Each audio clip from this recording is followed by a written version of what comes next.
Impact News ki health link bu yengbiri ba mayambu Joyshree Usham na taram nokchari.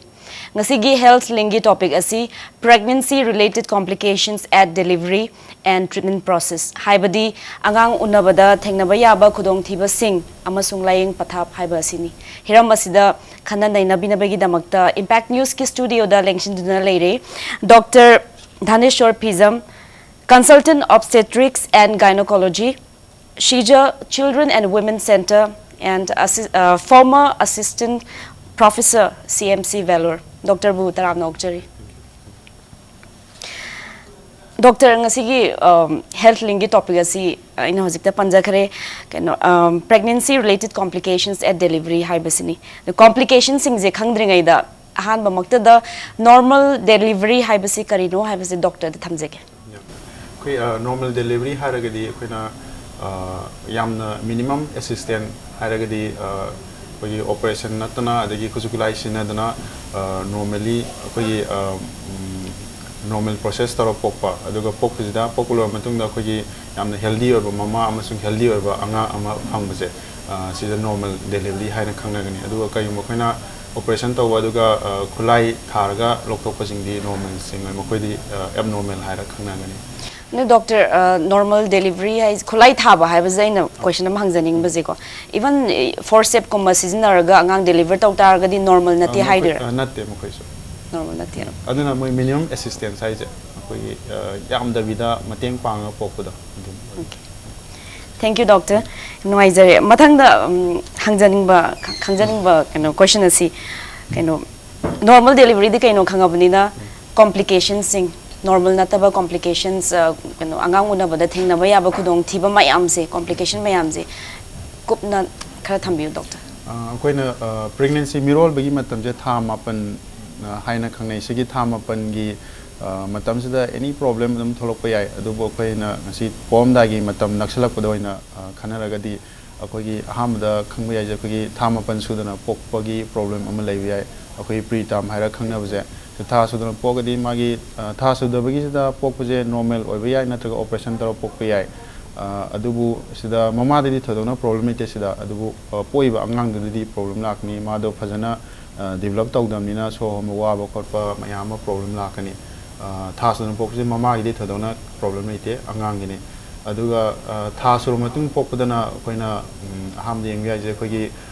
normal try tawraga normal pokpa ya bangam ya da ba haitare ko akoi pokna mo honaraga ju koi angang jina makha kumdarak ta ba haitare aduna last dum koi operation bu ero natraga forceps natraga khulai thara pokpa haitare ko mokoi jidana koi sumaina normal try taro pokpangam dei maram se samna habda kaimkana angang poiba angang jina yamna chawraga di koi pokna wi lambi je sana da haitare dana pokpangam da ko natragana koi pokna wi lambi je masagi dum khujarakpa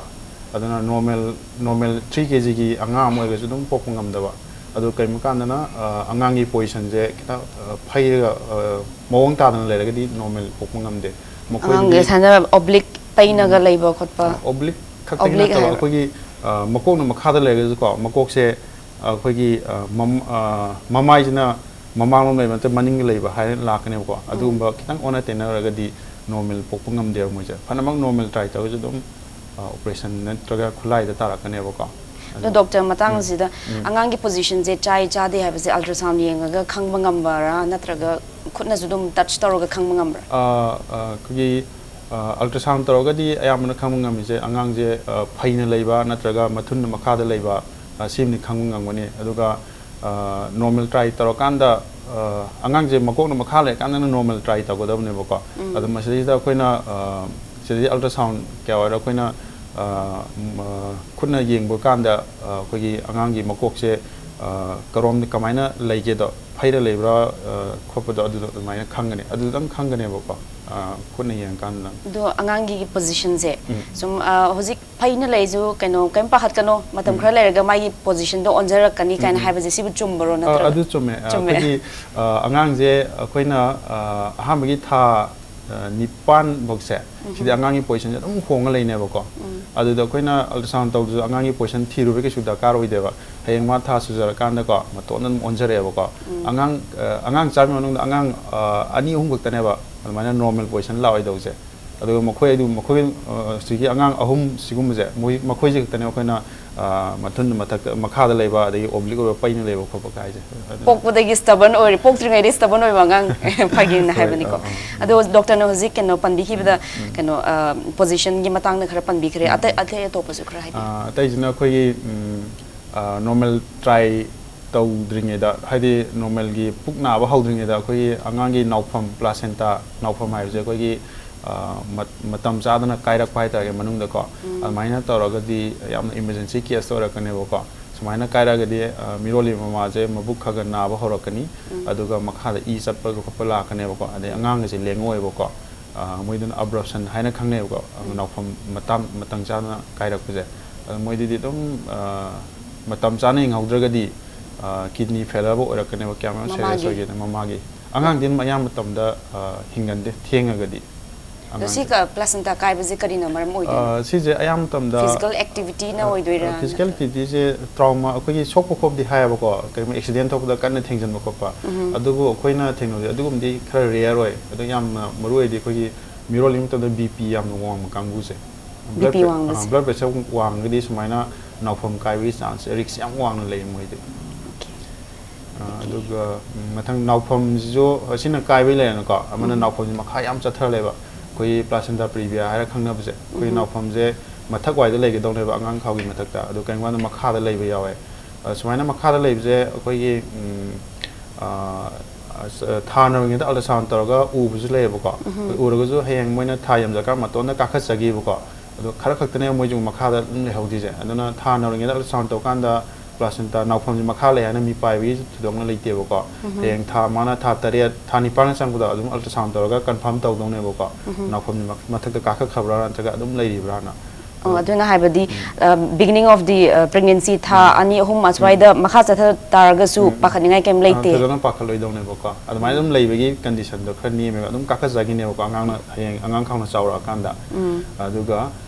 smaina makha da kumdar le ga di moi do case hi matung na normal try taw ya bzu lei na traga operation da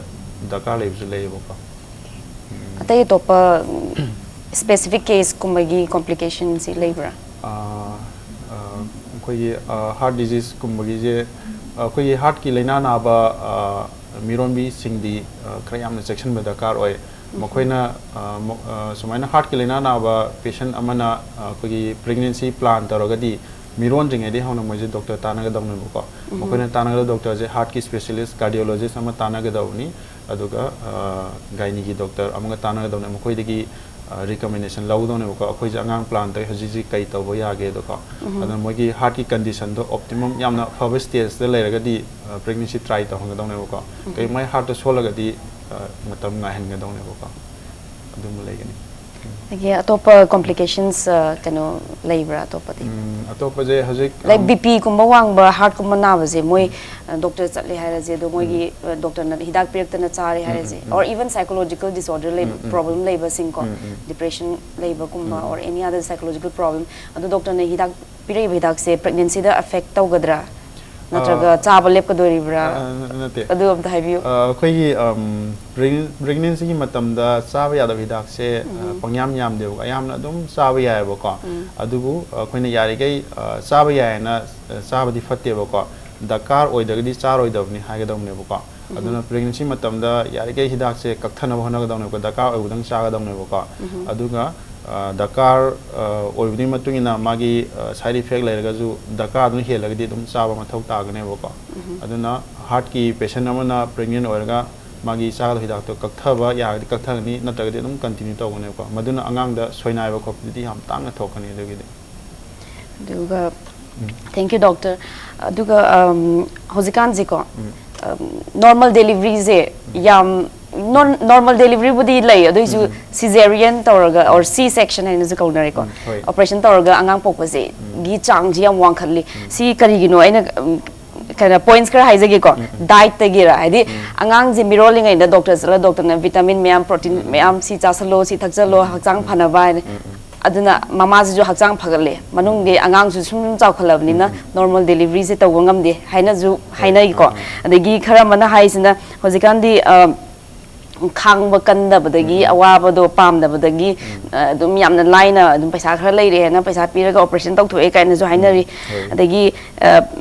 amana cosmetic reason haigedra kano sum my physical structure do show ki batare dum paisa be dum dum lining dana bikini style bikini cut kaina yam leiba maliko almai tawraga cesarean tawraga yam laina yamna kano strain laita bida almai gi lifestyle gi matungina tawam leire adagi amana mayam na haine je doctor practitioners in the private hospital especially target is ko maina paisa chaning badagi patients sing da moi mind manipulate toroga nang je complication lei dong male kaina khara ki hen ba fear psychosis hapchalaga operation taw thokuna phagani kaina tawhan ba sikum bagi topic says it's some of the issues related to pregnancy or delivery ado sigi matanga doctor na kai haibininge hoi khone sida khang da bu je khoi gi hojing matam na section rate adum khara mausa da gi henkalena adum longnei ba ko akoina section rate khoi gi angang chamu pokda angang kunthra di operation tar pok dum sin koi world ge standard ne ba ko kayumba 30% haidine ba ko 30% ne hengalaga di adu do tang problem oi re ba ko aduna khoi gi hojik oi re ba condition da khoi gi section rate 30% haidi angang chama pokda angang kunthra di operation na poga di adu do acceptable ne ba ko haidi section yam na oi haiba ya de ba ko aduna adu hojikan di even 50% haidi angang chama pokda operation yang khai tar pok ju ya ba ko adu di kitang hel le ba ko adu sumaina helak pagi maram je sum samna khana da hamda khana bya je khoi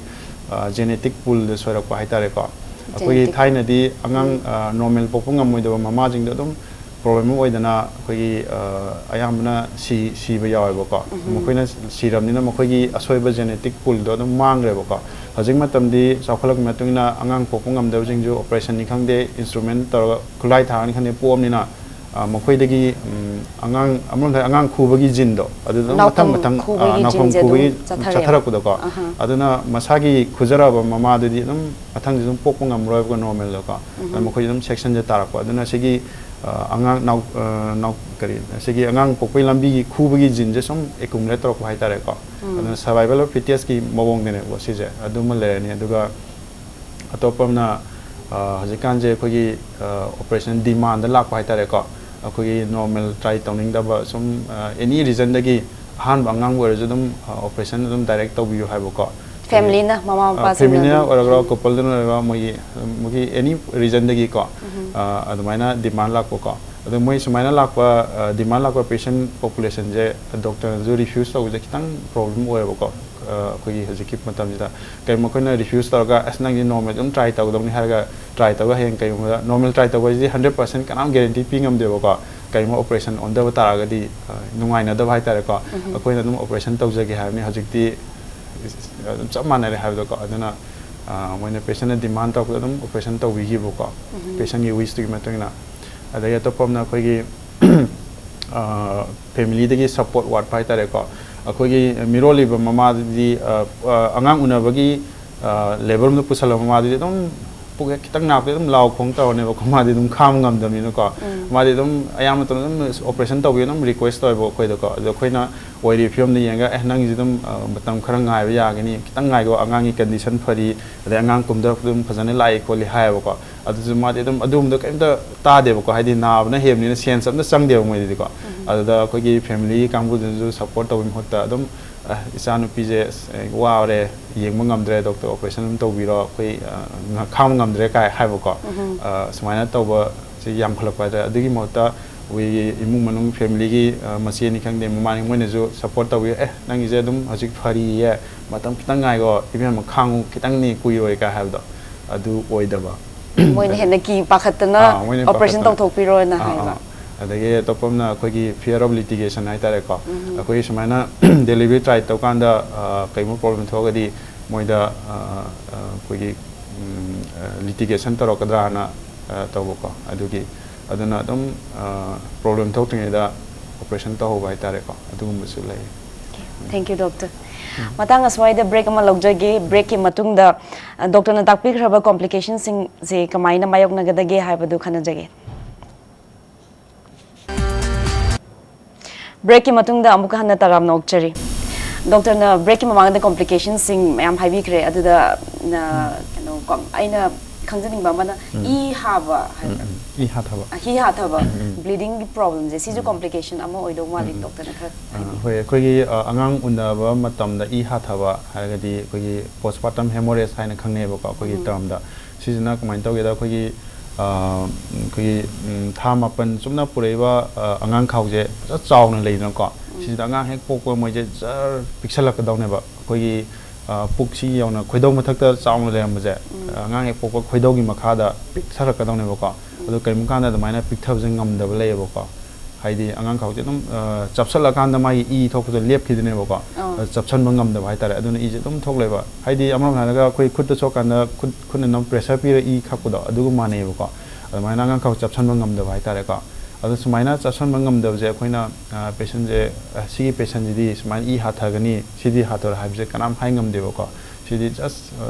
amram na gi khoi masa masa gi tamjar bai tare ko adu ne ba ko haidi sumaina I hathadana ba khoina precaution thadona loningai lite ba ko aduna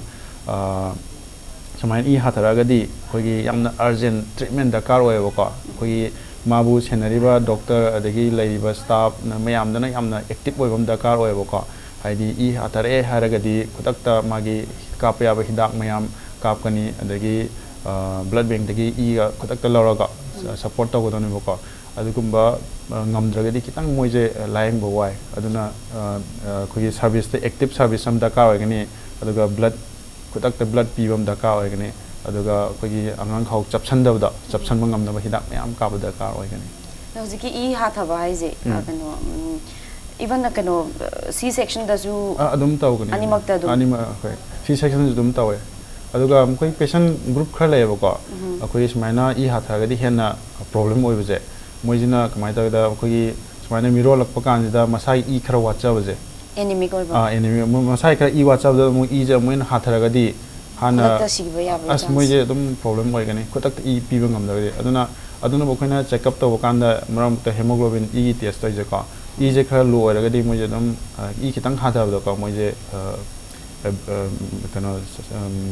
balance to ngam de ba aduna henjan bhai tare ko adagi atopam na akoge angang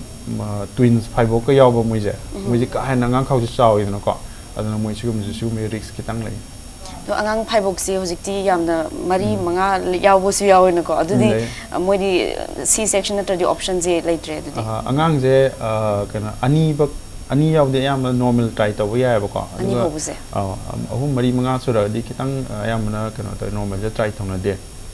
aduga angang ani yaw da normal try to ahan bangang da adui makok ta makha da tege done ba ko ai angang ani yaw ne moi position je pong no hong ne ba ko aduna pom dai da mai pukna bhau kan ne ahan bangang da makok sin makha le di normal try to ya ne ba ko aduna tragedy operation da ta ngani dagi doctor amana akhoi na tajaba da operation tawgre kai no angang ji mai umbilical cord se mangak te yesan na lairam me ko lekan haije asi operation tawbo sina last option ran la tabida khuju khulai sizna ga lothok padi yada bazar si je khara opinion khara khena ba kanon topic ne ba ko hedi gynecology doctor man opinion khara khena na pi ne ba ko adubu ai sagi opinion pi roi ba ko ai di khoi je evidence based medicine high level ko khoi research mayam toraga sinen phain haibdo haidi khoi medical practice da ani thokne ba ko evidence based medicine haibdi khoi research mayam toraga ulakpa kano da adu toraga practice toba amana experience based medicine na haidi suppose aina sahi tara thabak tore na ko sahi tara thabak to ga ina sum thema ku mayam da adui matungina practice toba adu hojiki matam jadi khoi sumaina experience based hai tare ko si chana dre ko khoi evidence based haidi khoi research mayam toba Manipur do khoi lemne do article ke mayam publish tai je si tara moi mayam jagi evidence mayam je collect hoga ama pithokne guideline pi ne ko akoina maroini yen guideline je America dai semba America da ACOG na moi organization le ko moi na guideline phajan chemi adagi UK dana RCOG na moina piba guidelines je dum channa ne ko yam evidence sai tare ko support to ne ko moina haibe matung na ko gi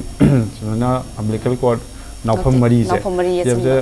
kasu operation to da kar oi de ko normal try to ya ko to da bo try to bo kan da moi je khara section na yeng da ne ko yeng bo kan ko gi problem je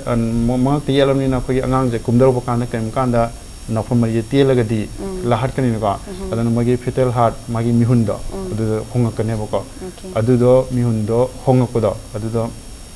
ngan na khangau do ne ko pok matam da adana magi pok gi try to kan da mihun je honga ga di adai han jo ko che mang ti sali khang di matam ni matung na pok do kyam wali ka yeng ne operation to da ka bra kan ta ga ngai ba da ka bra do khana ga do ne ko suppose punga mu le ma ji pok ni khalaga di adam normal try to ya ne ko kai mo pung mari manga wali khalaga di operation to honu phane ko aduna sidai da direct operation to haibagi wadi laite adum normal try to ya bani swai matang zida hojiki umbilical cord kumba yesan baje phasana monitor tawbagi dakar leiba ama leiri bani na ko aina question ama pusinjara ke ko kano lairaba imung moidi private hospital yamna phasana section na yengba private hospital da satuna kano delivery tawbo ngamdabani na government azu subsidized oina government hospital da mogi da magta opportunity pi bani na adu da salaga layeng na re ado most of the time government hospitals the negligence tagi ra amadagi ra ko adu de comment to ngam jadre du mortality rate se yamna wange ye private hospital ga yeng na bada adu sida doctor oina doctor amagi comment kari sigidi thoidongna kai tare koi patient load se yam ga di dum sigum choi bi changju helakane ba ko amam na ga di koi Manipur ni rims ke jenims se government go jene ba ko tai private go jene ba ko koi rims ke jenims da poi ba koi chang de rate se yam wang e ba ko private di thoidongna yam de mo percentage ta aduna patient je yam yengai matik complication le bi helakane ba adu ma leigani aduga hoi atai problem je lem ba ya ba ko aduga aina sum chamna habdi sumaina ju yeng ba ya ngani haidi patient sama polak pada thengna ba complication duga patient tara ka pok thengna complication di management dagi stress level dagi yamna dagi chang du khelna kane ba ko haidi mi cham lona kuda thengna ba khudong thi duga khudong thi bi chang do mi tara ka loina ba di suppose jum da angang leiba chamana angang ama sena ba angang manga sena ba khenai du ko maina mi je masing yami matik problem ju hele adune ko adu main ju haiba ya gani. Thank you, doctor. Dagi amana hojiki ising kai ba ise kai. Hoi akhoi gi angang khau manung da angang lei je khoi gi ising tor yoma lei ne ko moi je khoi gi aso open sok thok na ba kai mukan da smaina ising khau je kai rak pa yaw ko magi pok matam yaw dinge da mausana sem ko ni ma je angang pom da nang kai ga dong ne ko aduna tana ngan ta na so even tha manga to kai be le ko causes ti kari oid maram na kari causes se koi tha so kan kai bi mai kan ogine ba ko mausa gi dum pom da gi kai jara kune adu di kasu problem ni te ba ko adu khrangan na kai ba tha manga da tha te te kai ba moi di kai mu problem ni te ne ba ko koi amna to da infection lei bi oi gane ba ko infection ai je koi angang khaw popong gi lambi gi da infection oi be kari kamaina lak to ne si infection se adu do dum kanone koi ising mari da lei bi ju loi mari lei ne ba ko urinary infection urinary infection koi na sta da organism khar lei ba ko mai mari manga mo khoi je le ga de sum ba to wi chance he le hai gane ba ko adu hojik sida problem oi jina moi lei ri ba infection da adu do treatment tar ga ju sigi risk handan de ba ising sigi membrane kai bi je sigi dam ti thodongna khoina protect treatment laite ba sigi thodongna do ising kai gratar ga di angang do survival chance ya adu do mogi kai wi tha do adu yam depend to ba ko tha manga sur kan na kai ba angang du ga heng tha tere sur kan kai ba angang do adu mogi survival yam khena ne ba tha tere sur kan kai di hing ne ba ko adu tha manga na kai di hing wa maram di koi angang ising khau do kai di ising yaw na angang khau manung da aduna angang je angang kano na chapsal ne ba angang khau gi kano je na wal je na ko aduna mogi lung se phajana develop to ngam da ba aduna koi tha manga da kai di koi kitang hing ba da wa ngani aduga tha tare ni pan mapan sida di thadong na effect laite hai na lo ne the doctor amana C section tawraga angang pokpase angang yamna pokpa yade ani natraga ahum dagi henba yade haribasi chumra doctor sije kanone akhoi advice di section je ani de hen o hening de maram di section je tawri matik complication sum hele ba ko koi ni sei khaina ki riba complication je ngai section je sum tawraga di khoi section tawi lien gi jaga do ado khoi sai nau phom do ado napakane ba tai napoe ba ko ado napaga mu segi nau phom jina kano je khoi ngang khau gi wall do adu dang lei ge do ne ba adu lei mi hotane angang khau wall je phaujal la kane ba ko phaujal pa ba hen lak pa haidura hoi admai ta adum khoi gi kano je magi lebam thok do adu dang lei roi ba mapan tholak kane ba ko mapan tholak ni hen dorok tane ban khoi gi angang khau gi mathang da khoi gi ising khau je le ko urinary bladder je even urinary bladder do change ba ko admai na masa phandrok pai tare ko adu mi chance yam hele ba section je yama ga di admai ta ro ga di kai ba khoi gi adugi naupham lok thok pata de ko I je ta chat kane ba ko aduna do ahanba cesarean ga next cesarean haidi ahanba cesarean tawre adu second time je cesarean tawwa compulsory ra natraga normal je try tawbu ya bra adu gap time frame de jai time frame je 1.5 years hai ba ko 18 months hai dine ba ko 1.5 years ki gap lag di normal try tawbu ya ba ko normal try tawbu je kano je koi kitang complicated oe ba ko koi dedicated staff adagi khujuk lai khra dakar oi gane ba ko adu to Manipur dugi condition do laitrimina normal try tawbu je kitang encourage tawde haidi amuk operation taw mama amna normal try tawbu kan ne haidi danger oi je kogi pokpi pukna rakpudo adu matam da angang khause anytime kai rakpa yai ba ko adu kai rakpudo kutak ta attend tawragadi mama ju macha ju kunchi de khudong thingai oi ba ko aduna kitang risky oi ba ko aduga adai hojing matam di imung da angang je ani de hena dre no ko aduna ju normal try taw je yamna encourage oi na da bai tare adai moi success rate je kitang nieme koi amu operation taw normal try taw je 30 to 50% khakne ko de haidi operation taw mama sama try taw kan ne moi mama kontra am kutane ba normal ngam je atopa humdra di ko adum amuna repeat section ta ne ko adum duna kitang kano tar encouragement yam leita bai tare doctor hangzaling bo question di yam lay degi khangning mo yam lay do matam ji loi sala abanina ko aroi bada doctor na hojiki complication myam je asi kamaina avoid taw na bai da makta kano miron liba nupi natraga mahaki imung manungna logada thaudang checksin thaurang myam je khara message oina haibi aroi bada sigi section tharang ai di koina angang je ayam tamdi plan taro pok je kya yogan de ko ai di maton oi jarak pai tare ko adu gi mota plan taroga koina thahum wal nge de hona koi folic acid na tablet ma sa ga di am phagane ko si de ayam tamda feasible oi de ko ai di ayam na angang pregnant oiram je by chance oirakune ko oirame hoi adu hek oibadagi dum sabi yai sabi adu thahum mamang ni chahro di hena best oi dine ko adu kitang adu di kitang wai ko aduna hek khangapaga dum folic acid cha gani aduga checkup se mai matam cha chan cha pi ko si checkup sa pajida ma khoni yeng di je koi gi angang do kyam charok ki yengani adagi magi e wat pa yengani adagi mai blood pressure yengani ko aduga smani yeng bakan je kai magi e je walam magadi sagi iron chaw da hena chaw ko lo ha gane ko the confusion ama lay ko miyam na kano folic acid ka iron je chamane hena khanbei mong adu ani se tongale haibani ne doctor tongale koi folic acid se kano je hamgi tha kano je tha ahum je si moi obo ko yam na toy ko aduna koina folic acid tang piye ba aduga tha ahum lanthong matung tha mai manga su moi obo handara kane ko adu koina iron piye ko adi hojikan sai iron tablet sing je folic acid loina combination ne ko aduna nana iron khaktangi cha ga ba tablet phangoi ba iron sai ba tablet dum folic acid yaw jane ba aduna kano je aduna ahambagi tha ahum musine folic acid tang cha gane ko adi matung na koi combination iron ga folic acid ga yaw kano je si sa tha gane ko adugine aduga atopa family singna family gi hawo mukoi gi dum matam chana checkup pu bi ba adagi moida heng pok matam do oi ba sun moine thengai bi sum wari to bi ba tare support to bi ba miron bi singna yung gi thabak ingang to buji tawhan ga dabra ta holoi dabra si ju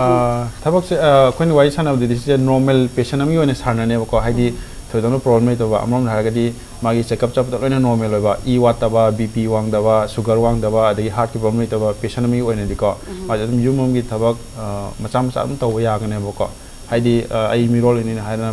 फम लेबी मोतको अदम मचा मचा लेनको even चाव लोम ओरो अदम तव याबको अदम यामना heavy ओबा अदगी मसागी balance कायबा याबा पोटी तरोदन हाइदी मै पुकंगामनिना कोगी balance बु वाबा लेबको वाइ तेबो खोटपसिदि याबा वाइ तेबजे दम मान ngam याय अदुबु थादोकनि फै मरमदि अदुदो कनो तौनि फम खोला तौनि नको अदु फै अदु थादोकै अदु मसागी